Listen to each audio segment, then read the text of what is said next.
गांधी का बचा हुआ, राहुल गांधी का जितना प्रेमी है ना, उसका शादी करा दे तो अच्छा रहेगा, नहीं तो प्रधानमंत्री के चक्कर में बुढ़ाओ का मर जाएगा, उसका वंश खत्म हो जाएगा। तो मुद्दों की बात कमजोर आदमी करता है, जिनके बस की कुछ नहीं है। ये लोग मुद्दों पर बात नहीं करते, ये लोग झूठ पर बात करते हैं, झूठ पर। हाँ, झूठ भैया, ये जुमलों और झूठ की बात कर रहा मेरा भाई, बहुत अच्छी बात। अच्छा, इस मेरे भाई से यूँ पूछो, कितने ब्लास्ट हो रहे हैं भाई साहब आजकल यहाँ, कितने आतंकवाद हो रहे, कितने ब्लास्ट होते हैं यहाँ पूरे भारत में? हो तो रहा है वहाँ, जम्मू में हो तो रहा है, यहाँ कितने हो रहे हैं? जम्मू में हो तो रहा है। आप दिल्ली के, आप घर की सोचोगे तो कैसे बढ़ोगे? जुबैर खान का बंदा है, जुबैर खान जो आतंकवादी कल ही ढेर हुआ वहाँ, मतलब वो बात कर रहा है जिसकी बात ये ना, देश की बात कर, हिंदू मालाएं डालने से हिंदू नहीं होता, इस दिल में हिंदुस्तान राष्ट्र बसाने से हिंदू होता है। इस वक्त हम दिल्ली में हैं और दिल्ली में जनता से जानेंगे कि आखिर महिला आरक्षण को लेकर क्या सोचते हैं। 2024 से पहले जिस तरीके से मोदी सरकार महिला आरक्षण को लेकर चर्चा कर रही है संसद सदन में, किस तरीके से देखते हैं? क्या नाम है आपका? मेरा नाम मोहम्मद गुलशेर है, पत्रकार साहब महोदय। क्या लगता है आपको, महिला आरक्षण को लेकर चर्चा चल रही है इस टाइम सदन में, 2024 का इस पर कुछ असर पड़ेगा? देखिए, 2024 में भारत की जनता को बताने की आवश्यकता नहीं है, ये भारत की जनता को पता हमें वोट कहाँ देना है। देश का विकास किसने किया है, गरीबों की आवाज़ किसने उठाई है, मजदूर की आवाज़ किसने उठाई है, किसान की आवाज़ को किसने उठाया। अगर देश के अंदर प्रेम लाने का काम किया है वो नरेंद्र मोदी जी ने किया है, और 2024 में फुल बहुमत में आएंगे और 400 को पार करके दिखाएंगे। ये विपक्ष के लिए चुल्लू पानी में डूब कर मरने का। पत्रकार साहब महोदय, मैं आपको क्या बताऊँ, देश की जनता को मैं सच्चाई बताना चाहता हूँ, आपको भटकना नहीं। ये चोर आएंगे, देश लूटने का काम करेंगे। अगर तुम्हें देश को लुटवाना है तो दीजिए विपक्ष को वोट। और राहुल गांधी जी का भला करना हो, केजरीवाल का भला करना हो, क्या नीतीश कुमार का भला करना हो, क्या अखिलेश का भला करना हो, क्या मायावती का भला करना हो, तो उन्हें वोट दीजिए। अगर देश का भला करना, क्या देश के युवाओं का भला करना, तो नरेंद्र मोदी जी को वोट दीजिए। आपने देखा बीजेपी सरकार में ही किसान आंदोलन तमाम 1 साल तक यहाँ पर बैठे रहे, 700 से ज़्यादा किसान की मौत हो गई उसमें। आप कह रहे हैं तमाम सरकार बीजेपी के विकास कार्य के नारे। देखिए पत्रकार साहब महोदय, राकेश डिकेश साहब जो किसान, कुछ परसेंट किसान लेकर रोड पर बैठ गए थे। कुछ किसान थे, हाँ कुछ किसान थे, कुछ परसेंट किसान थे। और सही बताऊँ, मैं किसान आंदोलन में रहा हूँ, मैं वहीं से निकल कर आया हूँ, मेरे को सारी सच्चाई का पता। जो इन्होंने देश को गुमराह करने का काम किया है और जो नरेंद्र मोदी जी पे आरोप लगाने का काम किया है और जो नरेंद्र मोदी जी सरकार को घेरने का काम किया है राकेश डिकेत ने, आज भारत का किसान सबसे ज़्यादा खुशहाल है। अगर किसान के खेत तक रोड पहुँचाने का काम किया है वो नरेंद्र मोदी जी ने किया है। अगर आज किसान के खाते में पैसे जा रहे, वो प्रधानमंत्री योजना के पैसे वो नरेंद्र मोदी जी पहुँचाने का काम कर रहे। आज मजलूम, गरीब, मिस्कीन अगर संसद के अंदर आवाज़ उठा रहे तो नरेंद्र मोदी जी उठा रहे। तो भारत की जनता को सोचना है वोट कहाँ देना है, वोट भटकना नहीं। ये चोर आएंगे, चोरों के बहकावे में नहीं आना, वोट नरेंद्र मोदी जी को देकर और जिताकर संसद के अंदर भेजना है। क्या नाम है? कहाँ से हो? मेरा नाम मनोज कुमार है, मधुबनी जिला से, हम सकरी पंडोल से। कहाँ से हो भाई? तो 1 मिनट हटो, अरे 1 मिनट, तुम 1 मिनट आप पूरे इंटरव्यू। हम मधुबनी सकरी पंडोल से, मेरा नाम मनोज कुमार है। आप अपनी बात बताओ। उससे क्या लेना तेरे को? अपना मोदी जिता दिया, साले बाप को तो भूल गया बेटा। बाप तो पहले था, जो 17 साल जो रहा उसको बाप को तो भूल गया। हमारा नाम एमडी नूरुल अमीन है। सबसे पहले मैं मीडिया भाई को तहे दिल से शुक्रिया अदा करता हूं। मैं झारखंड से आया हूं। जो आज देश की स्थिति है, जो आज देश की माने कंडीशन है, ये सबके सामने है। बेरोजगारी, महिला और हमारे झारखंड में जो और पूरे देश में जो रोड, पानी, बिजली, ये सब की बात नहीं होती है। महिला आरक्षण की जो बात है, महिला का आरक्षण होना चाहिए, महिलाओं को सब्सिडी मिलना चाहिए, किसान भाइयों को भी मिलना चाहिए। जो सरकार से उम्मीदें हैं वो ये सरकार से उम्मीद नहीं है। सरकार से उम्मीद है, उम्मीद नहीं है मतलब? ये सरकार से उम्मीद करना बेकार है। क्योंकि ये सरकार कोई काम नहीं करती है, ज़मीन पर ज़मीन की काम नहीं हो रही है। क्या काम नहीं किया? काम नहीं हो रही है। लोग बेरोजगारी में हैं, युवा पढ़ लिख के घर पे हैं, नौकरी नहीं कर रहे हैं, नौकरी नहीं मिल रही है। हर किसान के खाता में 15-15 लाख रुपया जाने वाला था, कहाँ है 15 लाख रुपया? सरकार इसकी जवाब दे, कहाँ है 15 लाख रुपया? तो 2024 से पहले अब इन्होंने 9 साल पुरुषों के लिए काम किया, तमाम बुजुर्गों के लिए काम किया। आप कह रहे हैं कि महिलाओं को आरक्षण देंगे, महिलाओं को भी आगे बढ़ाया जाएगा? बढ़ाया जाए। सरकार अच्छी काम करेगी तो सहयोग मिलेगा। सरकार लेकिन अब तक अच्छी काम नहीं की है, इसलिए इस बार हम लोग का सोच है कि सरकार को बदलो, युवा को बदलो और अच्छा सरकार लाइए। सब जनता मिल के जाति धर्म से ऊपर उठ के जो विकास करने वाले हैं उनको लाइए। जो कौन है ऐसा? विकास करने वाली पार्टियां आएगी, जनता उसको जब जनता जनार्दन देखेगी कौन है सामने है। अभी इस वक्त बेरोजगारी का आलम है, लोग तराई के आलम है, जाति पात की जंग हो रही है। कहाँ है जाति पात? हम सब भाई भाई हैं, आपस में ऐसा कीजिए कि हम मिल कर रहें, रोजगार मिले। क्या नाम है सर? जयप्रकाश। अब महिला आरक्षण को लेकर चर्चा चल रही है सदन में। बीजेपी तमाम महिलाओं को 33% आरक्षण देने की बात कर रही है और उसी पर हमला विपक्ष भी कर रहा है। कांग्रेस तो कह रही है कि चर्चा होनी चाहिए और इस पर पास हो जाना चाहिए बिल, लेकिन SC ST OBC तमाम महिलाओं को भी आरक्षण मिलना चाहिए। सभी महिलाओं को दिया ना वो आरक्षण। क्या है इसमें आरक्षण क्यों जोड़ रहे हैं विपक्ष वाले? जाति पे क्यों लाते? हर चीज़ को जाति बुलाते। कभी जाति की जनगणना करो तो अब महिलाओं को आरक्षण दे रहे हैं। अरे पहले होने दो जो पास हो, अब संसद पास हो जाएगा, पहले महिलाओं का 33% महिलाओं को हो जाएगा तो सभी महिलाएं आएंगी। इनका क्या है विरोध? अभी से वो कर रहे हैं जाति बांटो। चर्चा ये हो रही है कि OBC नहीं, चर्चा आज हो रही है। OBC किस बात को? OBC सारी महिला OBC है ना, महिला जो भी है सब महिलाओं के लिए है, चाहे OBC चाहे वो हिंदू हो चाहे कोई भी हो, सबके लिए है। इसमें कोई महिलाओं का भेदभाव नहीं करना चाहिए कि OBC यार आरक्षण दो, ये मुसलमान को दो, ऐसा नहीं करना चाहिए। सब एक ही तो महिलाएं, वो भी महिलाएं तो हैं, इसमें OBC कहाँ से आ गया बताइए? ये हर चीज़ के लिए जातिवाद ढूंढते रहते विपक्ष वाले। इनका काम कुछ है नहीं, ये काम करते हैं हर चीज़ का विरोध। मोदी जी इतना काम कर रहे हैं, इनको दुख है इस बात का। क्या कभी गलती से हम आ गए तो हमारे पास कोई मुद्दा नहीं रहेगा, नहीं अब उनका मुद्दा है नहीं, क्या करेंगे? गाली देंगे। इनका काम ही है। आम आदमी पार्टी के नेता हैं संजय सिंह, उनका कहना है पास कब हो गए? 2024 में करेंगे या 29 में करेंगे, 35 में, 40 में, कब करेंगे? महिलाओं को धोखा दे रहे हैं। अरे कोई धोखा नहीं दे रहे, इन्होंने तो संसद में पार्लियामेंट में ला गए ना, अब उसमें कार्रवाई हो रही है। धीरे धीरे उसमें पास भी हो जाए, जब भी हो जाएगा बन जाएगा हर चीज़। तो मोदी जी चाहे 370 का हो तो 70 साल से हम सुन रहे थे। राम मंदिर का हो, पास हुआ ना, काम हुआ ना, तो समय लगता है हर चीज़ में। चर्चाएँ होंगी, अभी चर्चा आज भी हो रही है, चर्चा आगे होगी, उसमें सही ढंग से होगा, जिसको सब सम्मिलित हो जाएंगे, सब खुश हो जाएगा, तब पास हो जाएगा। उसमें क्या टाइम लगता है हर चीज़ का, ऐसे थोड़ी आज कार कल ही हो जाएगा, ऐसे तो होता नहीं है। इस 33% हमारे महिलाओं के लिए, अरे महिला शिक्षित है, अच्छी बात है, पार्लियामेंट जाए, अपनी आवाज़ उठाए, महिला सशक्त होंगी। तो मोदी जी का काम है 3 तलाक लाए, 3 तलाक कर नहीं पा रहे थे, वो 3 तलाक मुसलमानों का काम हुआ नहीं कि नहीं हुआ, और 3 तलाक कानून लागू हो ही नहीं हुआ। ये देखा, जब इससे पहले चर्चा हुई थी महिला आरक्षण को लेकर, तमाम बीजेपी के सांसदों ने भी इसका विरोध किया था, उसमें योगी आदित्यनाथ भी शामिल थे। नहीं, विरोध कभी नहीं करा। बीजेपी अगर विरोध करती तो आज लाती नहीं ना, बीजेपी विरोध करती तो लाती नहीं है। बीजेपी जो कहते करके दिखाती है। रही महिला का आरक्षण का तो वो भी बनेगा, महिला का भी पास हो जाएगा। अरे जब भी पास वाले हो जाएगा 100%। जी, क्या नाम है? रविंद्र आर्य, मेरठ, उत्तर प्रदेश से। बिल्कुल। क्या लग रहा है आपको 2024 में बीजेपी आ रही है, इन्हीं मुद्दों पर आएगी महिला आरक्षण को लेकर, और विपक्ष घेर रहा है लगातार उन्हें? किन मुद्दों पर जीत रही बीजेपी? भैया मुद्दे नहीं, राष्ट्र को लेकर के आएगी, पूरे राष्ट्र को लेकर आएगी। मुद्दों की बात तो विपक्ष करता है, जिनके सारे खोखले मुद्दे हैं, कोई भी मुद्दा उसके पास नहीं है विपक्ष के। तो मुद्दों की बात कमज़ोर आदमी करता है, जिनके बस की कुछ नहीं है। ये लोग मुद्दों पर बात नहीं करते, ये लोग झूठ पर बात करते हैं, झूठ पर। हाँ, झूठ भैया, ये जुमलों और झूठ की बात कर रहा मेरा भाई, बहुत अच्छी बात। अच्छा, इस मेरे भाई से यूँ पूछो, कितने ब्लास्ट हो रहे हैं भाई साहब आजकल यहाँ? कितने आतंकवाद हो रहे, कितने ब्लास्ट होते हैं यहाँ इस दिल्ली में, पूरे भारत में? हो तो रहा है वहाँ, जम्मू में हो तो रहा है, यहाँ कितने हो रहे हैं? जम्मू में हो तो रहा है। आप दिल्ली के, आप घर की सोचोगे तो कैसे बढ़ोगे? जुबैर खान का बंदा है, जुबैर खान, जो आतंकवादी कल ही ढेर हुआ वहाँ। मतलब वो बात कर रहा है जिसकी बात ये ना, देश की बात कर, हिंदू मालाएं डालने से हिंदू नहीं होता। इस दिल में हिंदुस्तान, राष्ट्र बचाने से हिंदू होता है, राष्ट्र की सेवा करने से हिंदू होता है। इस माला से हिंदू नहीं होता, दिल में माला पहनने से जवाब ले। वह रुपया होता है।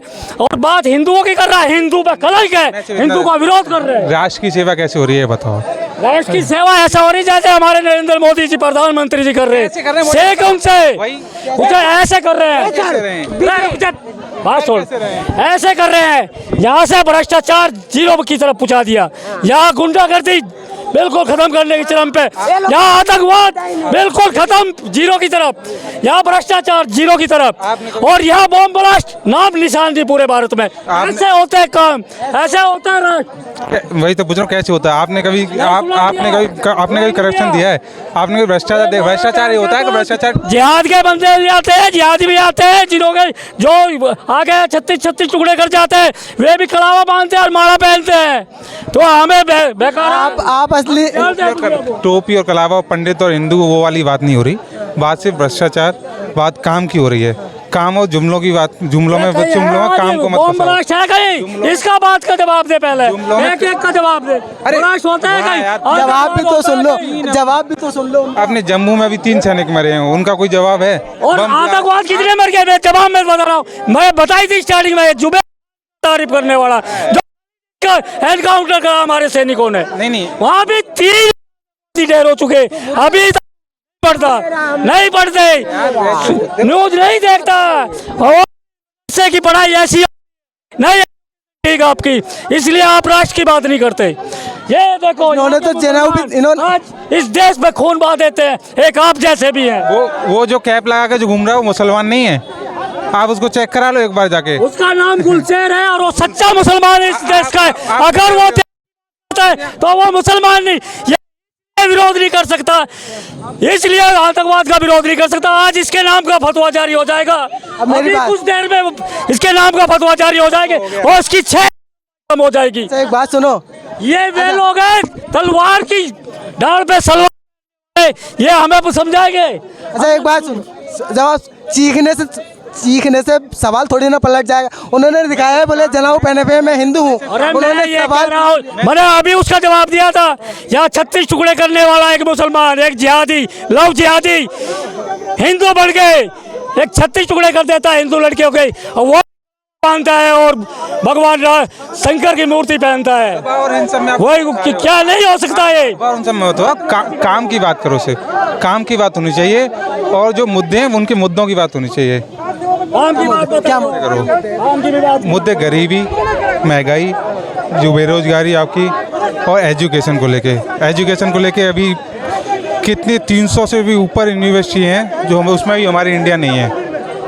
गरीबी, महंगाई, शिक्षा, एजुकेशन, इस पर बात। इस भाई को इतना नहीं पता कि विदेश से भी पढ़ गया हमारी नालंदा यूनिवर्सिटी से, जो बिहार में नालंदा यूनिवर्सिटी, वहाँ विदेश से भी पढ़ के गए, और आज पढ़ गए, लेकिन आज लखनऊ में अटल बिहारी वाजपेयी चिकित्सा विश्वविद्यालय का उद्घाटन हो चुका है और वहाँ शिक्षा ले रहे हैं बच्चे, ये बात कर रहे हैं।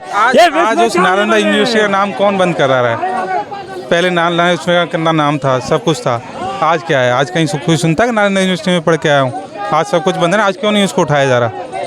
आज उसका नाम। अरे भैया, मैं ये एक बात बता मेरे को, कितने मदरसे के और कितने गुरुकुल के इंजीनियर और डॉक्टर बने हुए हैं, कितने यहाँ ऐसे IPS बने हुए हैं, बता एक का भी नाम। क्यों ग्रहण करते हैं उन चीज़ों को? क्यों नहीं एजुकेशन प्राप्त करनी है तो क्यों नहीं जाते? एक्चुअली क्या है कि मैं हिंदू मुस्लिम की बात नहीं करता, तो ना तो मुझे मदरसे का पता, ना ही पता आपके गुरुकुल का। ठीक है, क्या नाम? मेरा नाम है मानस शाह, मैं बैरकपुर कलकत्ता से आया हूँ। मैं आपको 3 चीज़ सुनाता हूँ, आप भी चौंक जाएंगे। हम सब रहते हैं भारतवर्ष में, इसके अंदर ही इसका अर्थ छुपा हुआ है। भा से हो गया भाषा के भिन्नता के साथ इस देश में निवास, र से हो गया रहा विविध वर्णों जाति धर्मों के आवास, त से हो गया तब भी रहते सभी यहाँ भारतीय बनकर, अ से हो गया औतन प्रेम भाईचारा और संहति का परिचय देकर, फिर र से हो गया रह चुके हैं बहुत राज्यों कुछ केंद्र शासित अंचल, पेट काटा मुद्दन स से हो गया षष्ठ अंगों में अलग होकर भी जानते सभी एकता ही बल, वंदे मातरम बॉय वंदना करूँ देश माता को, 9 से हो गया नई रूपों में वर्ण करूँ उनको, देश से हो गया देशवासियों को रहा पुकार, माँ से हो गया मातृभूमि के सम्मान के लिए जान निछावर, त से हो गया तथापि होगा नहीं व्यर्थ ओ बलिदान, र से रक्षा करने माता का सम्मान, म से हो गया मरण के लिए उत्सर्गित शहीदों का प्राण। और 17 तारीख मोदी जी का जन्मदिन गया, नरेंद्र दामोदर दास मोदी। 9 से हो गया नई दिशा के खोज में जीवन बीता है सदा ही, रे से हो गया रहन है आस्था पर घाटा नहीं है आत्मबल का दाही, फिर 9 से हो गया नई सरकार निर्माण में संभाले हो नेता का पद। 10 से हो गया द्रष्टा बनकर बीजेपी माँ के दिए हो दिल्ली का मसनद। 10 से हो गया दायित्व देश का उठाए हो कंधे पर लक्ष्य आगे बढ़ना। मुँह से हो गया मोहित सभी तुम्हारे भाषण में आदत सवर कर बोलना। 10 से हो गया दल को शिखर तक पहुँचाए हो सभी को साथ लेकर। 9 से हो गया रचे हो इतिहास तुम निष्ठा मेहनत देकर। 10 का दान से हो गया दान नहीं निज गुण से अर्जित है सम्मान। 100 से हो गया सहे हो बहुत जातना विवाद अपमान। मोदी का मोह से हो गया मोदी नाम का विकास पुरुष गुजरात मुख्यमंत्री। दी से हो गया दीक्षा कर्म शुरू चाय के दुकान से अंत में भारत के प्रधानमंत्री। तो इससे साबित क्या करना चाहते हैं जो पूरा आपने मुझे वंदे मातरम को बताया है? ये जो साबित करना चाहते हैं, पहले सबको भारतीय बनना चाहिए। जात धर्म सबसे ऊपर उठ के सबको पहले भारतीय बनना चाहिए। दूसरा है पहले हम भारतीय, उसके बाद हम बंगाली हो नॉन बंगाली हो जो भी हो वो है कि। तीसरा जो है देश माता के लिए आपको सब कुछ कुर्बान करना पड़ता है, क्योंकि जो स्वाधीनता संग्राम के लिए लड़े हैं नेताजी सुभाष चंद्र बोस खुदीराम जो सब। सवाल ये था सर, अभी महिला आरक्षण को लेकर जो चर्चा चल रही है सदन में, किस तरीके से देखते हैं कब तक पास हो पाएगा? महिला आरक्षण का जो चर्चा चल रहा है कि हम देखते हैं कि कांग्रेस हर चीज़ का ये सोचता है लेकिन वो इम्प्लीमेंट नहीं कर पाता है। बीजेपी ने क्या करता है, बीजेपी ने जो भी सोचता है वो इम्प्लीमेंट करता है, और ये इम्प्लीमेंटेशन करने के लिए कि इस बार बीजेपी को महिला का ज़्यादा वोट मिलेगा। सवाल यह है, विपक्ष यही तो पूछ रहा है, बोले आखिर अप्लाई कब हो पाएगा? 2024 में, 2029 में, 2040 में? ये जो होगा कि 2024 के पहले कि ये चीज़ को लाया है कि, और 2024 के माने मोदी जी जीते आने के बाद इसको इम्प्लीमेंट कर देगा। जी क्या नाम है सर? मेरा नाम अली नादान है सर। मैं एक छोटी सी बात कहना चाहता हूँ, शेर के माध्यम से कहना चाहता हूँ। वो जो कर वादा खिलाफी शहंशाह हिंद बने बैठे, वो जो कर वादा खिलाफी शहंशाह हिंद बने बैठे, देखिए हमारे सच का क्या अंजाम होता है। मैं शायर हूँ और थोड़ी पोएट्री लिखता हूँ, और एक जो ये पार्टियाँ हिंदू मुसलमान करती रहती है उस पर एक छोटा सा शेर है कि जब हम दुनिया में आते हैं हमारी कोई पहचान नहीं होती है। जब हम दुनिया में आते हैं हमारी कोई पहचान नहीं होती है। ये दुनिया वाले हमें हिंदू या मुसलमान बना देते हैं। ये दुनिया वाले हमें हिंदू या मुसलमान बना देते हैं। किसी का नाम रख देते हैं अनिल, किसी का नाम रखते हैं अनिल, किसी को जमील बना देते हैं। Thank you sir. 2024 है, जिस तरीके से आपने शेर सुनाया, किसी को अनिल किसी को जमील बना देते हैं, मुद्दे क्या है? क्या हिंदू मुस्लिम, ये जो आपने शेर सुनाया है इसको लेकर किन मुद्दों पर विकास हो, किस मुद्दों पर चुनाव? फंड है, जब भी आए ऐसे मुद्दे छोड़ दो ताकि पब्लिक भटक जाए, जो मुद्दे की बात कर ही ना पाए। हमेशा यही हुआ है, कभी भी 9 सालों में जब भी इलेक्शन आया, जब भी कुछ हुआ है यही हुआ है। दूसरी बातें छोड़ देते हैं, उस मुद्दे पे आते ही नहीं है। अब उनसे जो सवाल करेगा वो देशद्रोही हो गया, जो उनसे बात पूछेगा वो देशद्रोही हो गया। यही मामला है सर। वो काम नहीं करती कभी भी, बस झूठे बातें करती रहती है। सर जब काम नहीं करती है तो 2014 में कैसे जीत गई, 19 में कैसे जीत गई, आप कह रहे हैं 24 में भी जीत? वो झांसे में आ गए ना, झांसे में आ गए लोग, दे दिया वोट। लोग झांसे में आ गए, दे दिया वोट। क्या करें, अब तो झेलना ही पड़ेगा। क्या करें, झेल रहे हैं। 2024 में भी झांसे में आ रही है कि? अब मेरे ख्याल से तो नहीं आने वाली सर। भैया भाई साहब सही कह रहे हैं, झांसे में आ गए लोग। झांसे में आप उन पे जो क्या बोलते हैं बाबा आदित्यनाथ योगी का जो उपकरण है, क्या बोलते हैं उसको जरा, बुलडोजर, वो समय से पहले तैयार हो जाता है, समय से पहले उन अपराधियों के ऊपर चलता है। आज यहाँ आतंकवाद खत्म हो गया तो भाई साहब को परेशानी होगी। सवाल तो ये उठता है, लोग उनके ऊपर आरोप लगाते हैं कि एक तरफा कार्रवाई होती है। कौन लगाते हैं भैया? जो आरोप लगाते हैं उन बेशरमों के लिए बोलता हूँ, जो आरोप लगाते हैं।